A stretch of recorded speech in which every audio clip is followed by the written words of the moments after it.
চলুন আজ আমরা একটু খবরের শিরোনামের বাইরে গিয়ে দেখি একটা আধুনিক রাজনৈতিক প্রচার অভিযানকে কিভাবে তথ্যের ওপর ভিত্তি করে একেবারে একটা পাকা বাড়ির নকশার মতো করে নিখুঁতভাবে তৈরি করা হয়।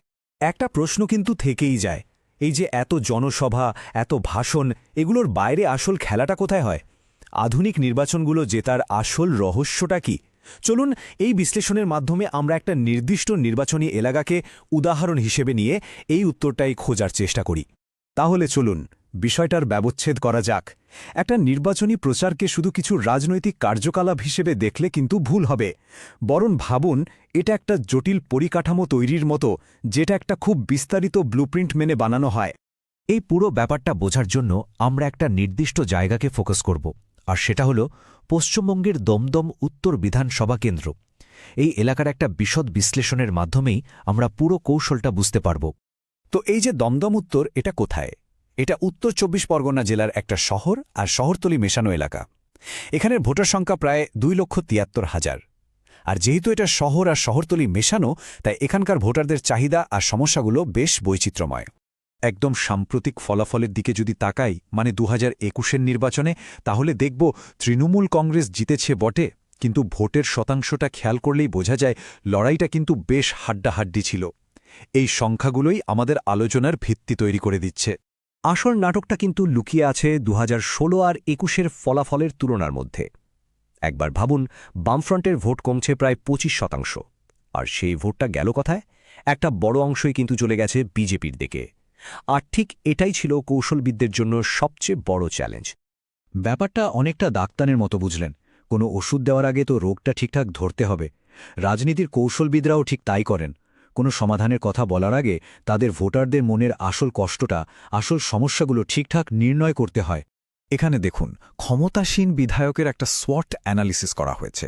মানে একদিকে যেমন তার শক্তি আছে, যেমন তিনি একজন বড় মন্ত্রী, দলের জোর আছে, তেমনি আবার দুর্বলতাও আছে, যেমন দুর্নীতির অভিযোগ বা প্রতিষ্ঠান বিরোধী হাওয়া।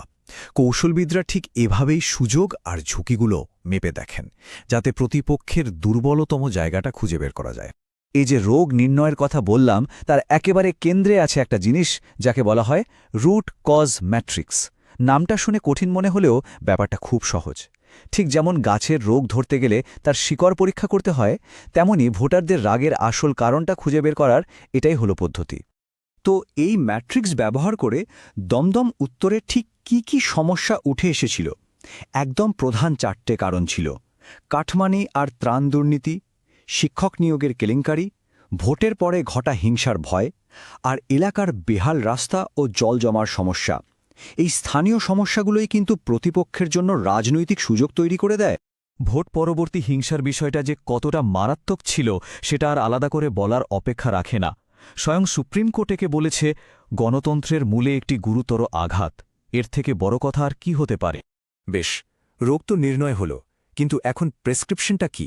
মানে এই সমস্যাগুলোকে মাথায় রেখে যে তার কৌশলটা ঠিক কিভাবে সাজানো হয়েছিল।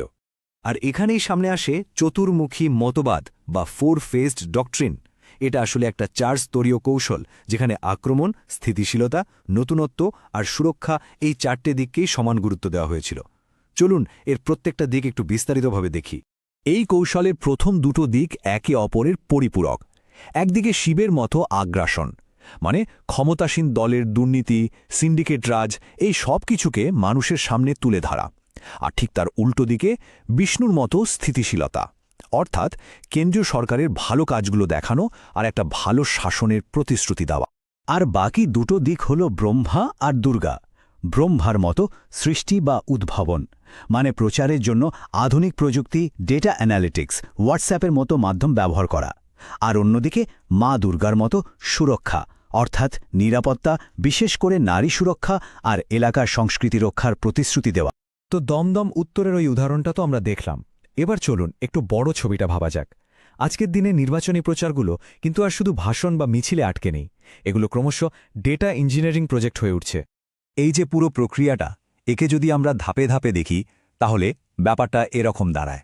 প্রথমে মাঠ থেকে ডেটা জোগাড় করা, তারপর সেই ডেটা বিশ্লেষণ করে মানুষের ক্ষোভের আসল কারণগুলো খুঁজে বের করা, সেই অনুযায়ী একটা মজবুত কৌশল তৈরি করা, যেমনটা আমরা দেখলাম চতুর্মুখী মতবাদের ক্ষেত্রে।